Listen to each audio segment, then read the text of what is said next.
యాదాద్రి భువనగిరి జిల్లా ఆలేరు పట్టణ కేంద్రంలో భారతీయ జనతా పార్టీ కిసాన్ మోర్చా యాదాద్రి భువనగిరి జిల్లా ఉపాధ్యక్షులుగా ఆలేరు పట్టణానికి చెందిన మల్రెడ్డి నరసింహారెడ్డి నియమితులయ్యారు.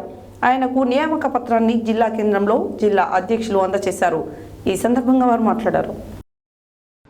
యాదాద్రి భువనగిరి జిల్లా ఆలేరు పట్టణ కేంద్రంలో భారతీయ జనతా పార్టీ మా కిసాన్ మోర్చా యాదాద్రి భువనగిరి జిల్లా ఉపాధ్యక్షులుగా ఆలేరు పట్టణానికి చెందిన మల్రెడ్డి నరసింహారెడ్డిని నియమితులయ్యారు. ఆయనకు నియామక పత్రాన్ని జిల్లా కేంద్రంలో జిల్లా అధ్యక్షులు అందజేశారు. ఈ సందర్భంగా వారు మాట్లాడుతూ బీజేపీ పార్టీ అభివృద్ధి కృషికి తన వంతు కృషి చేస్తానని అన్నారు.